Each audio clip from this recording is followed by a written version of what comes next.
વિદ્યાર્થી મિત્રો, પ્રકરણ 4માં પેજ નંબર 32 ઉપર મધ્યકાલીન સાહિત્ય, આપણે પહેલા પ્રાચીન સાહિત્ય જોયું, હવે એ પછીનું જે સમયનું એ મધ્યકાલીન થયું અને અત્યારનું છે અર્વાચીન આધુનિક થયું. તો મધ્યકાલીન સાહિત્યની વાત કરીએ તો ઉત્તર ભારતમાં મધ્યયુગની શરૂઆત સંસ્કૃત સાહિત્યની ભાષા બની રહી. તો શરૂઆતમાં તો સાહિત્ય એ મધ્યયુગની શરૂઆતમાં જે સાહિત્ય રચાયું એ સાહિત્ય મોટાભાગે શેમાં? સંસ્કૃત ભાષામાં રચાયું. આ યુગમાં કાશ્મીરમાં બે મહાન ગ્રંથો લખાયા, જેમાં પહેલો સોમદેવનો, બધા નામો નીચે કરતા, સોમદેવનો કથાસરિત સાગર અને બીજો કલ્હણનો રાજતરંગિણી.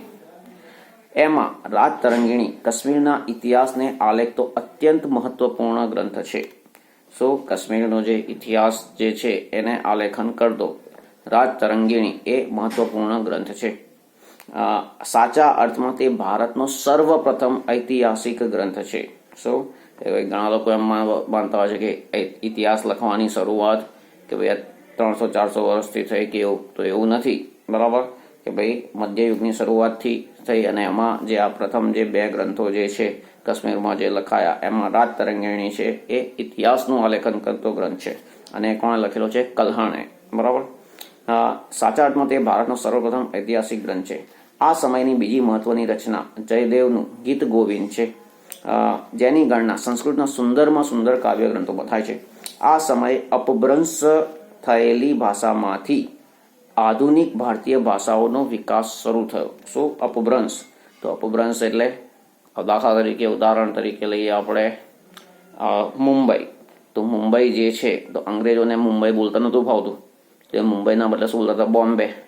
બરાબર. તો એ બોમ્બે થયું. એમ અમદાવાદ એટલે અહમદાબાદ ના બોલતો તો અહેમદાબાદ બોલે. ખંભાત છે તો ખંભાત કેમ્બે બોલે. તો એક કેમ્બે, મુંબઈ, અહેમદાબાદ, આ શું થયું કહેવાય? અપભ્રંશ કહેવાય. તો મૂળ શબ્દ જે છે એનાથી અલગ ઉચ્ચાર કરીને બોલવામાં આવતું એમ. બરાબર. તો અપભ્રંશ. તો એવા અપભ્રંશથી પણ બધી ભાષાઓ રચાઈ એમ. તો અહીંયા આગળ શું કહ્યું કે આ સમયે અપભ્રંશ થયેલી ભાષામાંથી, એટલે અપભ્રંશ એટલે શેમાંથી? સંસ્કૃત. મૂળ ભાષા સંસ્કૃત, એમાંથી જુદી જુદી ભાષાઓ એમ.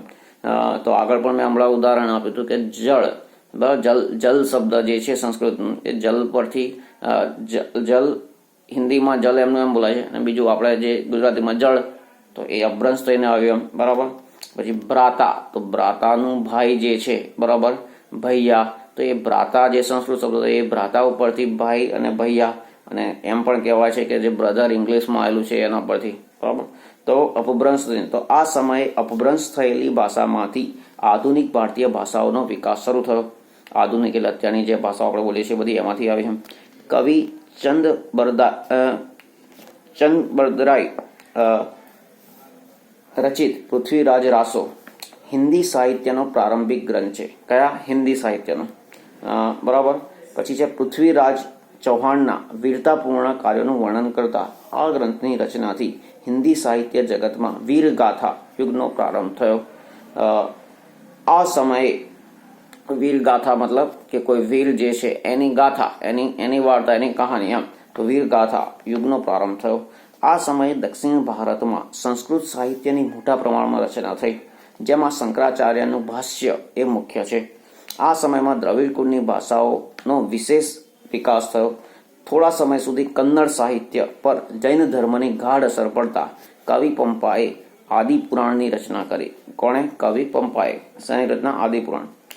16મા જૈન તીર્થંકરનું જીવન આલેખતું શાંતિ પુરાણ કવિ પોન્નાએ તૈયાર કર્યું. આગળ આવ્યું કવિ પંપા, આ કવિ પોન્ના, અને એમણે શું બનાવ્યું? શાંતિ પુરાણ. આગળ જતું એ આદિપુરાણ. આ ઉપરાંત રન્નાએ અજિતનાથ પુરાણ નામની કૃતિઓ રચી. એ યુગના કવિઓ પંપા, પોન્ના અને રન્નાને પ્રારંભિક કન્નડ સાહિત્યની ત્રિપુટી તરીકે ઓળખવામાં આવે છે. તો કોણ છે પ્રારંભિક કન્નડ સાહિત્યની ત્રિપુટી? તો પંપા, પોન્ના અને રન્ના.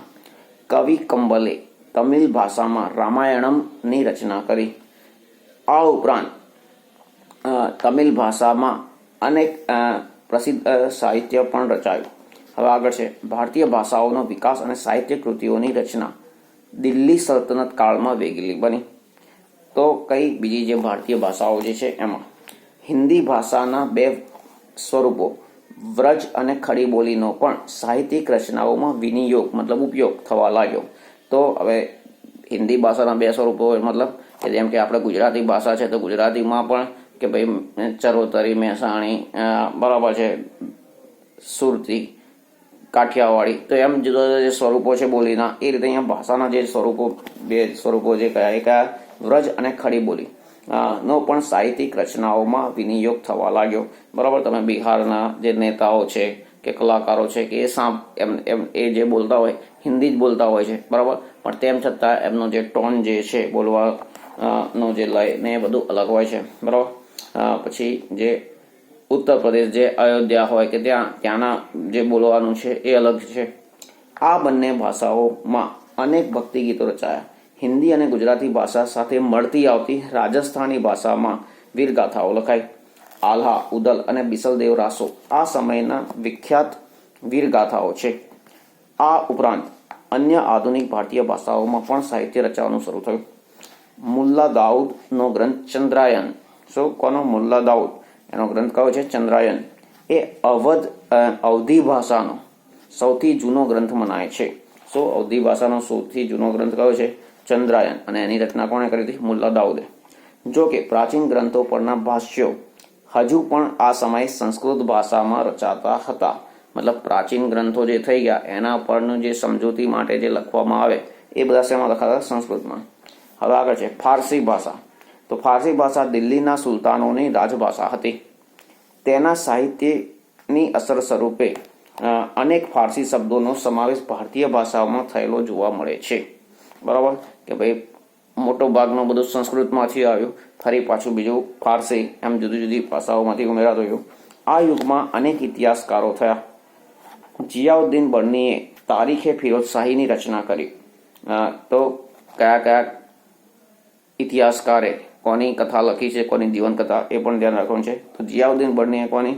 તો તારીખે ફિરોઝશાહીની રચના કરી, જેમાં ખલજી અને તુગલક વંશના રાજ્યનું વિસ્તૃત વિવરણ કરવામાં આવ્યું છે. તેણે રાજકીય સિદ્ધાંતો ઉપરાંત ફતવા-એ જહાંદારી નામનો ગ્રંથ પણ લખ્યો. અમીર ખુસરો આ સમયનો સૌથી મહાન સાહિત્યકાર ગણાય છે. કે ભાઈ એ સમયમાં સૌથી મહાન સાહિત્યકાર તરીકે અમીર ખુસરો ગણાય છે. તેઓ એક કવિ, ઇતિહાસકાર, રહસ્યવાદી સંત અને સંગીતકાર હતા. કે તેઓ એક કવિ, ઇતિહાસકાર, રહસ્યવાદી સંત અને સંગીતકાર હતા. સુપ્રસિદ્ધ હજરત નિઝામુદ્દીન ઓલિયા તેના ગુરુ હતા. તો તેના ગુરુનું નામ શું હતું? તો હજરત નિઝામુદ્દીન ઓલિયા. તેની મહત્વની કૃતિઓ મતલબ એમની રચના એમાં શું છે? તો આશિકા, નૂર, સિપિહર અને કિરાતુલ સદાયનનો સમાવેશ થાય છે. આ ઉપરાંત તેણે અનેક કાવ્ય ગ્રંથોની પણ રચના કરી. તેણે લોકોને અમીર ખુસરોએ તેને પોતાના, આપણે પેજ નંબર 33 પર આવ્યા, તેને પોતાને ભારતીય હોવા પર ગર્વ હતો.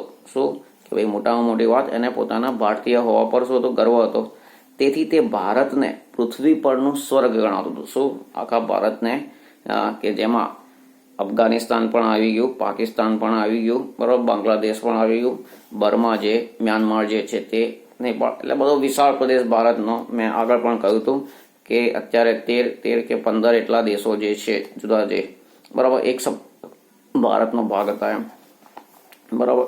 હવે છે તે ભારતને પૃથ્વી પરનું સ્વર્ગ ગણાવતો હતો. તેણે પોતાના પુસ્તકોમાં ભારતનું વાતાવરણ, એની સુંદરતા, એની ઇમારતો અને એના જ્ઞાન વિજ્ઞાનના પુષ્કળ વખાણ કર્યા છે. એમાં જ્ઞાન વિજ્ઞાનમાં તેના પણ પુષ્કળ વખાણ કર્યા. તે દ્રઢપણે માનતા હતા કે હિન્દુ ધર્મનું સાર તત્વ અનેક રીતે ઇસ્લામ સાથે મળતું આવે છે. તે દિલ્હીની આજુબાજુ બોલવામાં આવતી ભાષાને હિન્દવી કહેતા. હિન્દવી. અને તેને પોતાની માતૃભાષા ગણાવે છે. આ ભાષામાં તેમણે અનેક કવિતાઓ રચી છે. તેમણે હિન્દી અને ફારસીને ભેગી કરી દ્વિભાષી ચોપાઈઓ અને દુહાઓ પણ રચ્યા. તેમણે શરૂ કરેલ અસ્વસ્થ પરંપરા તેમના પછી સદીઓ સુધી ચાલુ રહી.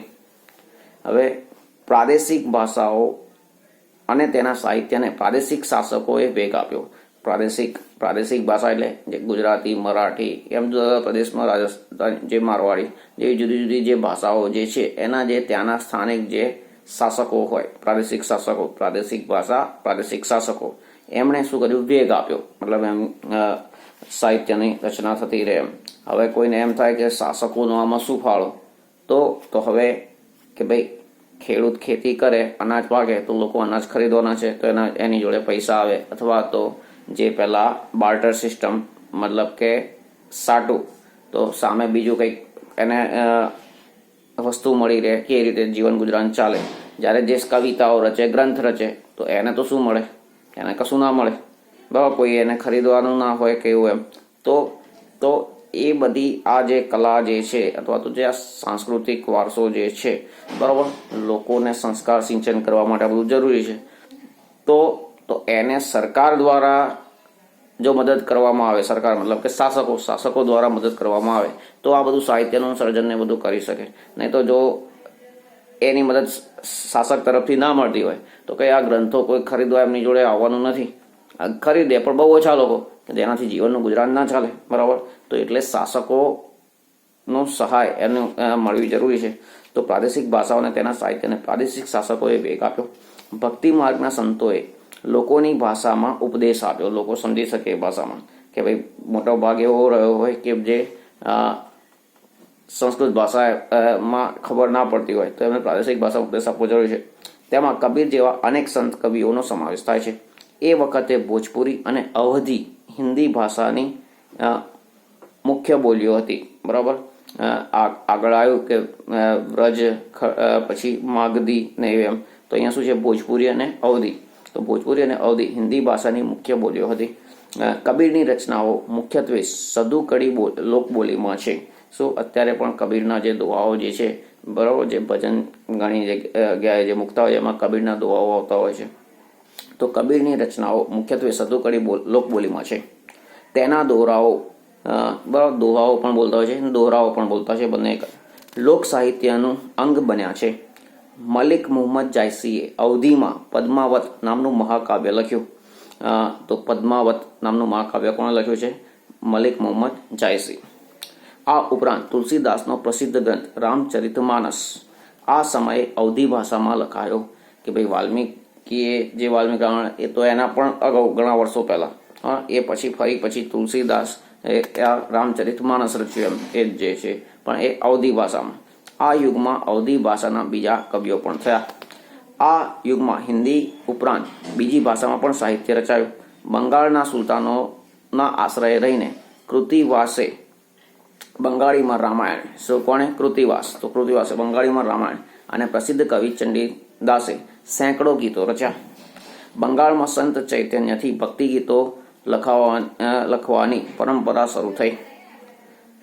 નરસિંહ મહેતાએ ગુજરાતીમાં અને નામદેવ તથા અને એકનાથે મરાઠીમાં ભક્તિ ગીતો રચ્યા. તો નરસિંહ મહેતાએ ગુજરાતીમાં અને નામદેવ તથા એકનાથ નામના જે સંત થઈ ગયા એમણે ભક્તિ ગીતો રચ્યા, એમાં મરાઠી ભાષામાં રચ્યા. પછી છે જૈનુલ અબીદીનના આશ્રયે કાશ્મીરમાં મહાભારત અને રાજતરંગીણી જેવા અનેક સંસ્કૃત ગ્રંથોનો ફારસીમાં અનુવાદ થયો. શું કે ભાઈ જે સંસ્કૃત રચાયેલા હતા એનો ફારસીમાં અનુવાદ થયો.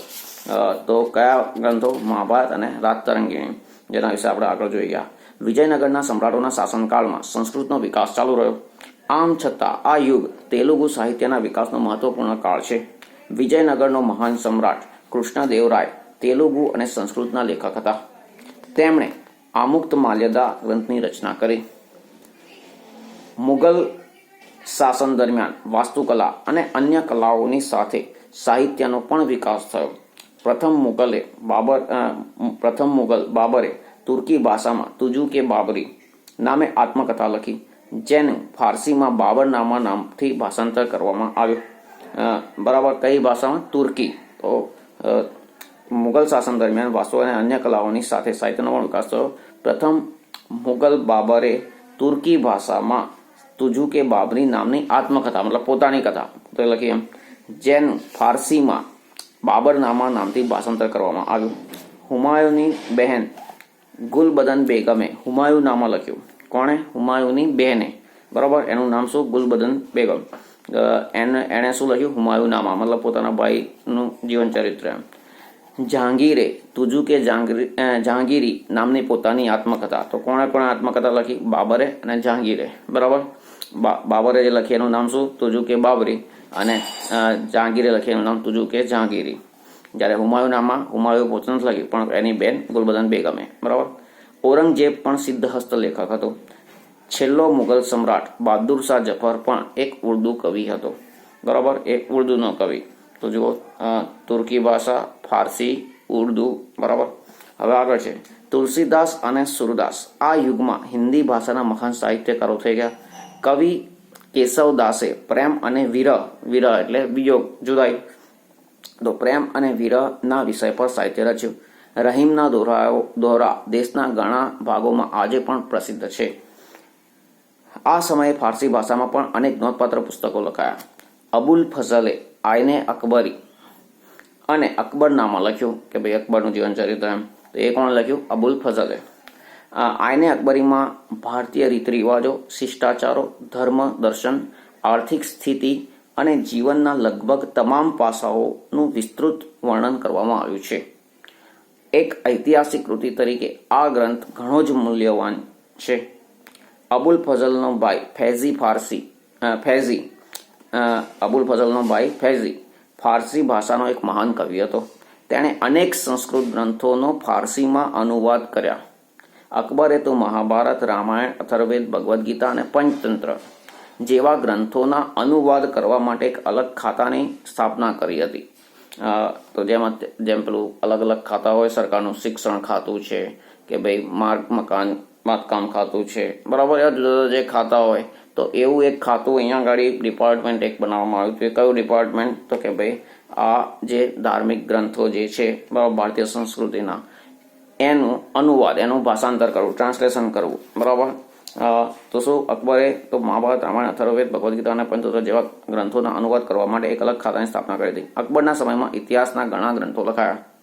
મધ્યયુગની સૌથી મહત્વની ઘટના ઉર્દુ ભાષાના જન્મની છે.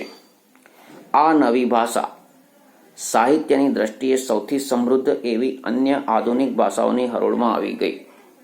કે ભાઈ કોઈ ભાષાનો જન્મ થાય, મતલબ કે નવા નવા શબ્દો શોધાય અને એનો ઉપયોગ થાય, લખાણ, એનાથી સાહિત્યનું સર્જન થાય, તો એને લોકો સુધી પહોંચતા, પ્રચલિત થતા, પ્રખ્યાત થતા ખૂબ ઘણા વર્ષો લાગી જતા હોય. જ્યારે આ ખૂબ ટૂંક સમયમાં પ્રચલિત થઈ ગઈ એમ, અને આધુનિક જે ભાષાઓ છે એની હરોળમાં આવી ગઈ.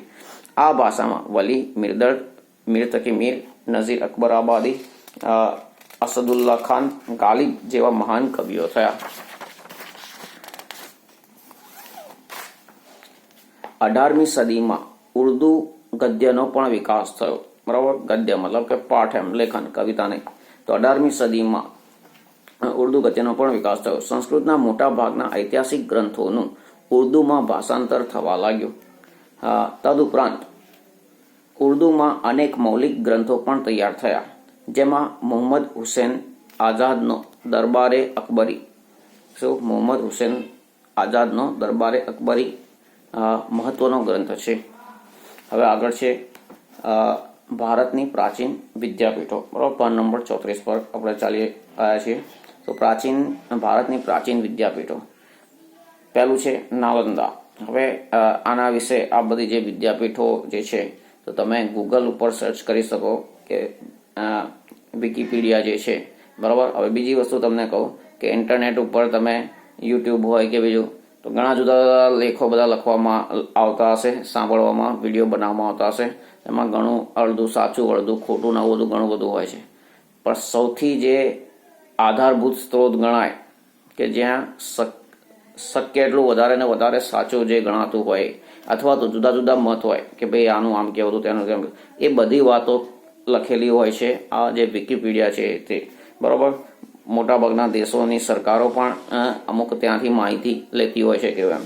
તો તમે આ જે બધી માહિતી જે છે એ ત્યાંથી પણ લઈ શકો એમ. તો ભારતની પ્રાચીન વિદ્યાપીઠો. તો પહેલું છે નાલંદા. તો અહીંયા ગાડી ફોટો આપેલો છે નાલંદા વિદ્યાપીઠનો. બરાબર. કે આ ખંડેર થઈ ગયેલા પછીની સ્થિતિ છે. એ શરૂઆતમાં કેટલી વિશાળ ને કેવી હશે હવે જોઈએ. નાલંદા તો બિહારના પટણા જિલ્લામાં બડગાંવ નામના ગામ પાસે પ્રાચીન નાલંદા વિદ્યાપીઠ આવેલી છે. ભારતીય સંસ્કૃતિમાં બૌદ્ધ અને જૈન પરંપરામાં નાલંદાનું મહત્વ ઘણું છે. આ પ્રાચીન વિદ્યાપીઠમાં મહાવીર સ્વામીએ 14 ચતુર્માસ કર્યા હોવાથી આ સ્થળ જૈન તીર્થ પણ બન્યું હતું. તો મહાવીર સ્વામીએ કેટલા ચતુર્માસ? 14 ચતુર્માસ કે જે ઉપવાસ કરતા હોય છે તે. 5મી સદીમાં કુમારગુપ્તે અહીં એક વિહાર બંધાવેલ. ત્યાર પછી નાલંદાની પ્રસિદ્ધિમાં વધારો થયો. તો કોણે અહીંયા વિહાર બનાવેલ? કુમારગુપ્તે. ત્યાં હજારો, શું 2, 5, 10, 15, 20 કે સેંકડો નહીં પણ હજારો હસ્તલિખિત હાથેથી લખેલા ગ્રંથોનો અમૂલ્ય ભંડારો હતા. બરાબર, અહીંયા હજારો આપ્યો છે, ઘણા લાખો પણ કહેતા હોય છે. તો એવા હસ્તલિખિત ગ્રંથોના અમૂલ્ય ભંડારો હતા. એવા પૂછો. નાલંદા વિશ્વવિદ્યાલય હતું. ભારતીય સંસ્કૃતિનું આ એક તીર્થધામ હતું. દેશ પરદેશથી વિદ્યાર્થીઓ અહીંયા અભ્યાસ કરવા આવતા.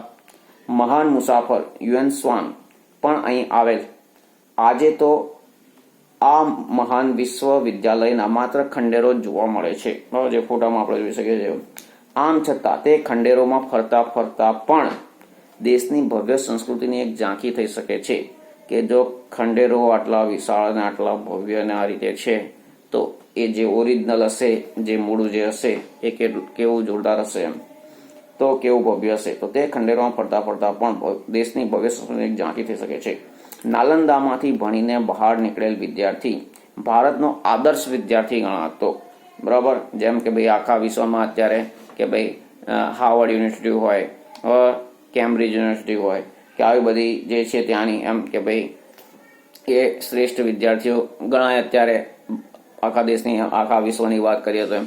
તો એ વખત આખા વિશ્વમાં શું કે ભાઈ નાલંદામાંથી જે ભણીને તૈયાર થયેલો વિદ્યાર્થી હોય એ શ્રેષ્ઠ વિદ્યાર્થી હોય, આદર્શ વિદ્યાર્થી હોય એમ ગણાતું. તો નાલંદામાંથી ભણીને બહાર નીકળેલ વિદ્યાર્થી ભારતનો આદર્શ વિદ્યાર્થી ગણાતો. ઈસુની 5મી થી 11મી સદી દરમિયાન